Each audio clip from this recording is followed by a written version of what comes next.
పాపిరెడ్డిపల్లికి వచ్చింది మరి ఒక లింగమయ్య ఫ్యామిలీని పరామర్శించేకొచ్చాడా, లేదు అంటే ఆయన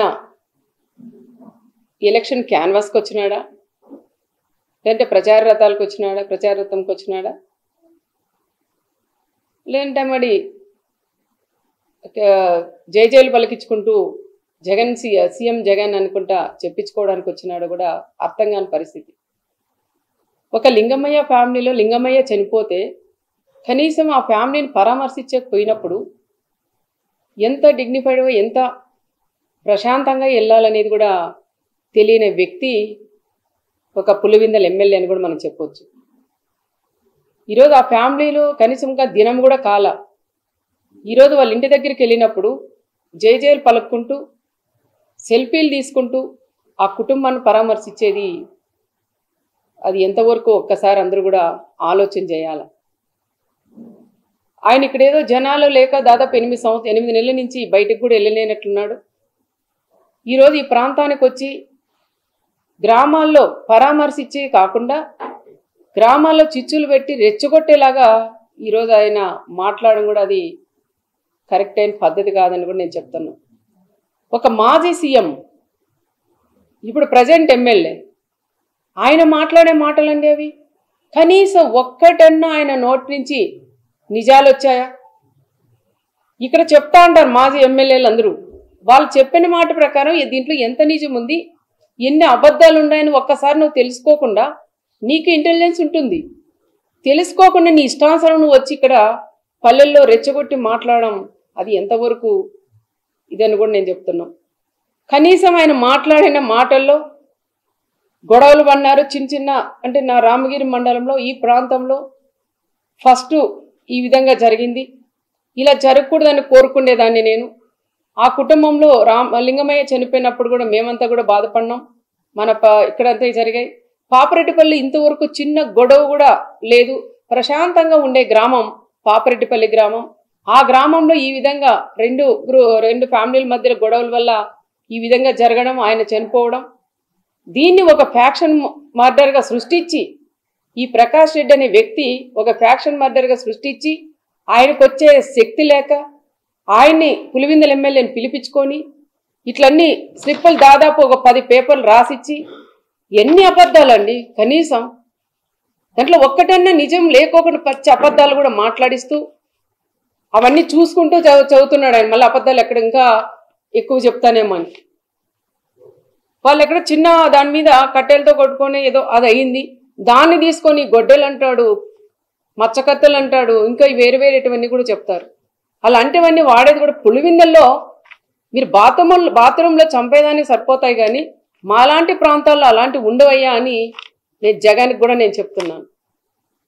వచ్చినావు నువ్వు గౌరవంగా మాట్లాడిచ్చు, కుటుంబాన్ని సహాయం చెయ్యి, నువ్వు వెళ్ళాలి కానీ పదే పక్కన చూసుకుంటూ వాళ్ళ లింగమయ్య భార్య వైపు వాళ్ళ పిల్లల వైపు చూస్తూ నిజమా ఎంతమంది వచ్చారా లేదని డిపార్ట్మెంట్ని అడగండి, ఎస్పీ గారు ఫోన్ చేయండి, లోకల్ డిపార్ట్మెంట్ని అడగండి. ఇద్దరు పోయినారు అంటున్నారు, ఆ ఇద్దరి మీద కేసు పెట్టి లోపల పెట్టారు. అనవసరంగా రెచ్చగొట్టి 20 మంది 30 మంది అని చెప్పడం అది ఎంతవరకు సమాజమో ఒక్కసారి ఆ పులివెందుల ఎమ్మెల్యే కూడా తెలుసుకోవాలా. మీ మాజీ ఎమ్మెల్యే రాసిచ్చినవన్నీ నువ్వు ఆడ చిన్నపిల్లలు చదువుకున్నప్పుడు కాపీరైట్ కొడతా అంటారు, గుడ్డి గంటాపాఠం కొట్టావా అంటారు టీచర్లు కూడా.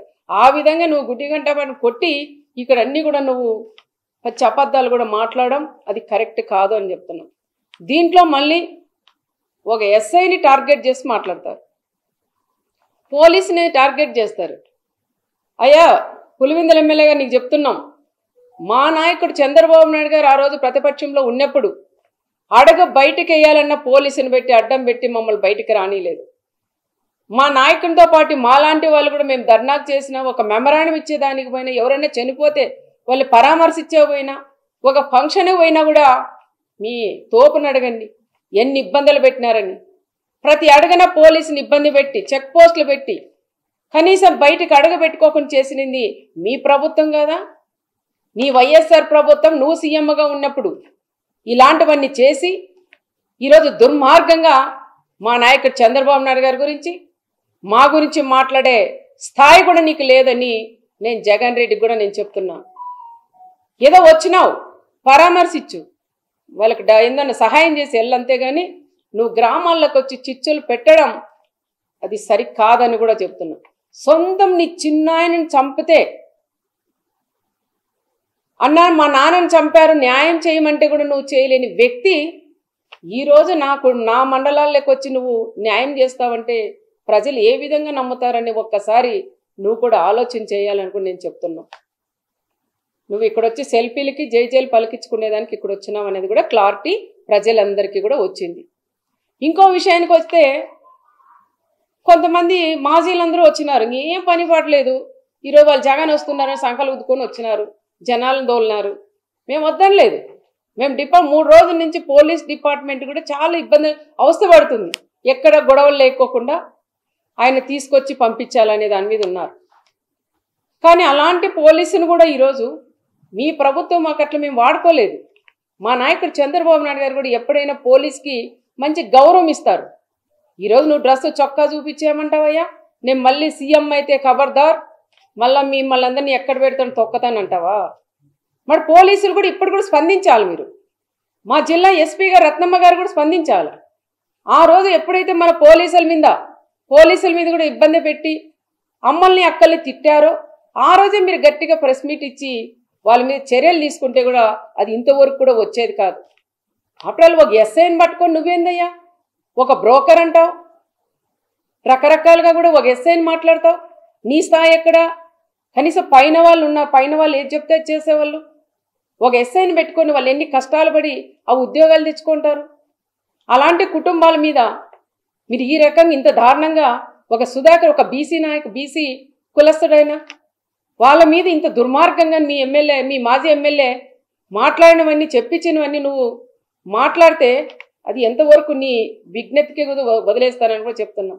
మా పోలీస్ కూడా ఈరోజు డీజీపీ దగ్గర నుంచి కింద ఎస్ఐల దాకా మీరు వస్తున్నారని అడగడిగిన వాళ్ళు ఎక్కడ కూడా పోలీసు ఎవరిని కూడా వాళ్ళకు వచ్చే వాళ్ళు కూడా కార్యకర్తలను ఆపొద్దని చెప్పి నేను కూడా నా కార్యకర్తలకి నచ్చజెప్పుకొని ఎక్కడ గొడవలొద్దు కక్షలొద్దు, వచ్చేవాడు వస్తాడు పోయేవాళ్ళు పోతారు, వస్తాడు పరామర్శిస్తాడు 1 గంటలో వెళ్ళిపోతారు, వాళ్ళ గురించి మనకు అవసరం లేదు, మీ పనులు మీరు చేసుకోండి అని చెప్పి మా వాళ్ళకి ఈరోజు ఏ గొడవలు కూడా ఆపేదానికి కూడా మేము ప్రయత్నం చేయలేం. మన పోలీసులు కూడా రెడ్ కార్పెట్ పరిసర్ నీకు వచ్చేదానికి అది చూడండి ఒకసారి. మాకు ఆ రోజు రెడ్ కార్పెట్ కాదు కదా, ఒక పోలీసు కూడా మమ్మల్ని అడగబెట్టనీలేదు, కాలు కింద పెట్టలా. ఈరోజు రెడ్ కార్పెట్ వేసి మేము ఇక్కడ నేను ఆహ్వానించారు మా డిపార్ట్మెంట్. ఇంత చేస్తే కూడా మీరు ఈ విధంగా అంటారు. ఆ రోజు మా ఆయన పరిటాల రవి గారు ఉన్నప్పుడు పులివిందలు కూడా నువ్వు అడగడగినా చెక్ చేపిస్తూ 1 వెహికల్ 2 వెహికల్లో వెళ్ళాలని మీ ఆయన సీఎంగా ఉన్నప్పుడు మా ఆయన పరిటాల రవి గారి అక్కడ మీ ఊరికి పిలిపించుకొని మీ కసి మీది ఏదన్నా ఉంటే అక్కడ తీర్చుకోవాలని కదా ఆ రోజు పరిటాల రవి గారి మీద కేసు పెట్టి ఎన్ని ఇబ్బందులు పెట్టినారో ప్రజలు ఉన్నారు. నిన్న కూడా మాట్లాడుతున్నారు, ఆ రోజు రవి అన్న పోయినప్పుడు ఇన్ని ఇబ్బందులు పెట్టినారు. మరి ఈరోజు పోలీసులు మన మండలంలోకి వస్తుంటే రెడ్ కార్పెట్ పరిచి ఈరోజు ఆహ్వానిస్తున్నారు, ఇదేంద న్యాయం అని మా లీడర్లు అడుగుతున్నారు నన్నే. ఇంత పోలీసులు ఇంత సపోర్ట్ చేస్తే కూడా ఈరోజు పోలీసులు అంత దుర్మార్గంగా మాట్లాడడం అది కరెక్ట్ కాదు అని పులివిందల ఎమ్మెల్యే గారికి కూడా నేను తెలియజేస్తున్నాం. ఆ రోజు మా ఆయన్ని టార్గెట్ చేసి మాట్లాడారు, ఈ రోజు నువ్వు ఇక్కడ వచ్చి ఏం మాట్లాడావయ్యా? లింగమయ్య కుటుంబాన్ని పరామర్శించి మాట్లాడు, అంతేగాని రాప్తాడు ఎమ్మెల్యే నన్ని నా కుమార్ని టార్గెట్ చేసి నువ్వు మాట్లాడుతున్నావు. ఆ రోజు మా ఆయన్ని టార్గెట్ చేసి నువ్వు మాట్లాడి ఏం చేసినావో తెలుసు. మళ్ళీ ఈరోజు ఈ జిల్లాకు వచ్చి మా కుటుంబాన్ని మీదే నువ్వు ఎందుకు ఈ విధంగా రెచ్చగొట్టి మాట్లాడుతున్నావో ఒక్కసారి నువ్వు కూడా మళ్ళీ రేపు మన్నాడు ప్రెస్ మీట్ పెట్టి కూడా చెప్పే సమాధానం కూడా చెప్పాలని నేను పులివిందల ఎమ్మెల్యే గారిని కూడా నేను కోరుకుంటున్నాను. ఈ విధంగా పరామర్శించకు వచ్చాడా, ఎంపీటీసీ ఎలక్షన్ దాని గురించి వచ్చాడా, ప్రచారానికి వచ్చారా, జైలు పలికించుకునేకి వచ్చినాడో అది కూడా ఒక్కసారి క్లారిటీగా మాకు కూడా చెప్పాలి. మరి ఎంపీటీసీ ఎలక్షన్ అంటున్నావు, నీకంతే దమ్ము మీ ఎమ్మెల్యే మీ మాజీ ఎమ్మెల్యే ఉన్నాడు, మీ మాజీ ఎమ్మెల్యే రాష్ట్రం అంతా జరిగింది ఎలక్షన్లు, మరి అందరూ ఎంపీపీలను చేసుకున్నారు. మరి తోపు ఎందుకు ఈ విధంగా 8 మంది ఎంపీటీసీలు ఉంటే ఎందుకు మీరు ఎంపీపీని చేసుకోలేనంత చేతగానే దద్దమ్మలైనారని కూడా నేను చెప్తున్నా. నాకుండేది ఒకే ఎంపీటీసీ, నువ్వు 9 మంది ఎంపీటీసీలు మీరు కనుక్కున్నావు. ఒక ఎంపీటీసీ మీకు చనిపోయినారు, 8 మంది మీకు ఉన్నారు. అది కూడా ఒకసారి గుర్తు చేసుకోండి. 8 మంది ఎంపీటీసీలు మీకు ఉన్నారు, నాకు ఒక ఎంపీటీసీ ఉన్నారు. నేను రాజకీయం చేయాలా, ఎంపీపీని చేసుకోవాలంటే నేను పోయి ఎక్కడ చేసుకుందు. సాక్షాత్తు నువ్వు కాదు కదా, జగన్ కాదు, జగన్ నాయన్ని వచ్చినా కూడా చేసుకునే శక్తి నాకుంది. నీ ఎంపీటీసీలు ఉన్నా నేను మా కండవాలు వేసైనా చేసుకుంటా. కానీ అంత నీచ రాజకీయాలు నేను చేయదలుచుకోలేదు. ఎంపీపీ ఎలక్షన్ వద్దనే అనుకున్నాం. మీ వాళ్ళే రెచ్చగొట్టి, మీ సైకో చిన్న సైకో అయినా తోపు వచ్చి ముందు రోజే ఆయుధాలు పెట్టి 3 బీసీలను కూడా ఇక్కడ పంపించి విప్ జారీ చేసేకొచ్చింది. అదెందుకు చెప్పలేకపోయినావు నువ్వు? ఆ రోజు గొడవ కారణం ఎవరండి? ఎక్కడ ఆయన తోపుండి వీళ్ళని పంపిస్తాడా? మరి వాళ్ళ బ్రదర్స్ని పంపించాల్సిందా? ఈ గొడవలు పెట్టేదే కాకుండా ఎంపీటీసీలు 8 మంది నీ సింబల్ మీద గెలిచారు. ఆ ఎంపీటీసీలు నీ దగ్గర ఉన్నారు. మరి తీసుకొచ్చి ఎందుకు నువ్వు ఎంపీపీని చేసుకోలేకపోయినావు? మరి ఎక్కడో పోయి దాచుకున్నావు. దాచిన తర్వాత కరెక్ట్ టైంకి పోలీస్కి ఇవ్వాలి కదా. దాదాపు 100 మంది పోలీసులను ఎస్పీ గారు పెట్టారు ఆ రోజు. బాగే పలుతావా? నువ్వు 11 గంటల 10 నిమిషాలకు నువ్వు హాల్లోకి పోలీస్ హ్యాండ్ ఓవర్ చేస్తావా? అంటే ఎలక్షన్ జరగకూడదు, ఈ రకంగా జగన్ దృష్టిలో నేను పడాలా అన్న ఆలోచనతోనే ఈ మాజీ ఎమ్మెల్యే చేసినట్టు ఒక్కసారి మీరు కూడా పక్కన వాళ్ళని అడిగి తెలుసుకోవాలని కూడా చెప్తున్నాం. టైం అయిపోయినాక వచ్చి కథలు వెళ్తావా నువ్వు? ఏం చెప్తావు? ఎస్ఐ మీకు దీంట్లో వీడియో కాల్లో మాట రా, ఛాలెంజ్ చేస్తానయ్యా నేను. నువ్వు బైబిల్ మీద నువ్వు ప్రమాణం చేయగలవా? నేను కాన్పాక మీద ప్రమాణం చేస్తా. ఎస్ఐ గారు నాతో వీడియో కాల్ మాట్లాడిచ్చినారని నువ్వు ఛాలెంజ్ చేయగలవా?